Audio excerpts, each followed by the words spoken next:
हरियाणा कांग्रेस में सबसे बड़ा सवाल यही चल रहा है कि विधायक दल का नेता कौन होगा, कौन नेता प्रतिपक्ष के तौर पर विधानसभा में बैठेगा, कौन कांग्रेस का नया चौधरी बनेगा। ये सवाल बड़ा टेढ़ा हो गया है क्योंकि लगभग 6 महीने से कांग्रेस इस बात पर फैसला नहीं कर पाई है कि हरियाणा में किसे विधायक दल का नेता बनाया जाए।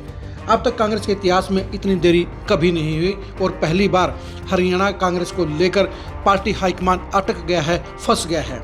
एक तरफ जहां भूपेंद्र हुड्डा दोबारा से नेता प्रतिपक्ष बनना चाहते हैं तो वहीं दूसरी तरफ कांग्रेस हाईकमान उनको ये जिम्मेदारी अब नहीं देना चाहता।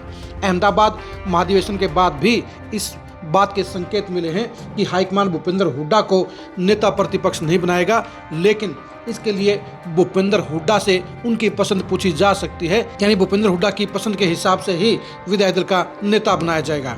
नमस्कार, मैं हूं कुलदीप शुरान और आज हम खरी खरी न्यूज में चर्चा करेंगे कि आखिर भूपेंद्र हुड्डा को नेता प्रतिपक्ष क्यों नहीं बनाया जा रहा और उनके नाम पर कौन ऐसे 3 नेता हैं जिनको विधायक दल के नेता की दौड़ में शामिल माना जा रहा है।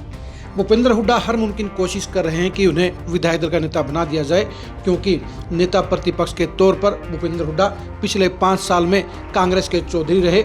उन्होंने नेता प्रतिपक्ष के तौर पर अपने नाम को बखूबी बुनाने का काम किया। वो अप्रत्यक्ष तौर पर सीएम के दावेदार भी रहे और 5 साल कांग्रेस उनकी अगुवाई में ही काम करती रही। पहले उन्होंने कुमारी सैलजा को अध्यक्ष पद पर कामयाब नहीं होने दिया और उसके बाद कुलदीप बिश्नोई की दावेदारी को तोड़कर उदय भान को प्रदेशाध्यक्ष बनवा दिया, यानी एक रिमोट कंट्रोल वाले प्रदेशाध्यक्ष के जरिए भूपेंद्र हुड्डा ने कांग्रेस में पूरी चौधर चलाने का काम किया, पूरा वर्चस्व कायम रखने का काम किया।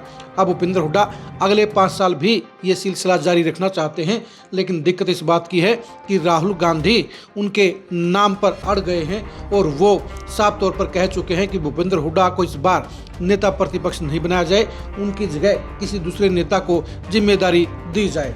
भूपेंद्र हुड्डा ने ये प्रयास नहीं छोड़े हैं, लेकिन इसके साथ साथ उन नेताओं पर भी नज़र डालनी जरूरी है जो विधायक दल के नेता के पद की कतार में शामिल हैं। पहला नाम है डॉक्टर रघुवीर कादियान का।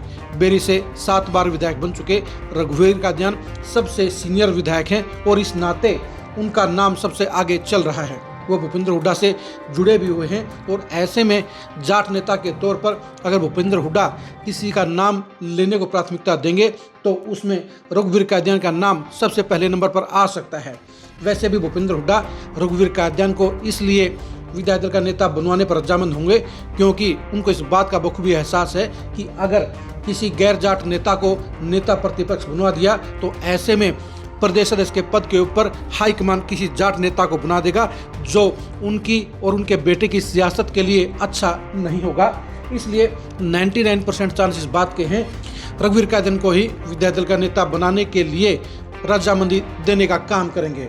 दूसरा जो नाम चल रहा है वो नाम है अशोक अरोड़ा का। अशोक अरोड़ा ने पिछले 5 साल में भूपेंद्र हुड्डा के सबसे नज़दीकी नेताओं में जगह बनाने में सफलता हासिल की है। वो पूरी निष्ठा के साथ भूपेंद्र हुड्डा के गुणगान कर रहे हैं। वो विधानसभा और विधानसभा के बाहर हर जगह भूपेंद्र हुड्डा का बचाव करने का काम करते हैं, उनका महिमा मंडन करने का काम करते हैं। लेकिन अशोक अरोड़ा के लिए दिक्कत इस बात की है कि वो 5 साल पहले ही इनेलो छोड़कर कांग्रेस में आए हैं, इसलिए कांग्रेस हाईकमान उनको ये बड़ी जिम्मेदारी देने में इंटरेस्ट नहीं दिखा रहा है, यानी उनका पलड़ा हल्का पड़ रहा है और यही वजह है कि उनको लेकर कहीं न कहीं गुंजाइश कम नजर आती है।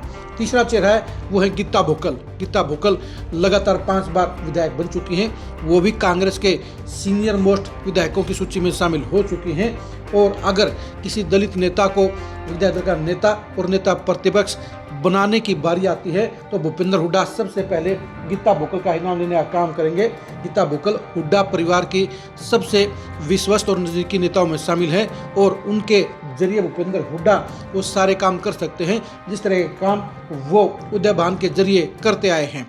यानी अगर दलित चेहरे के नाम पर हाईकमान हरी झंडी दिखाता है तो पहला नाम गीता भोकल का ही होगा।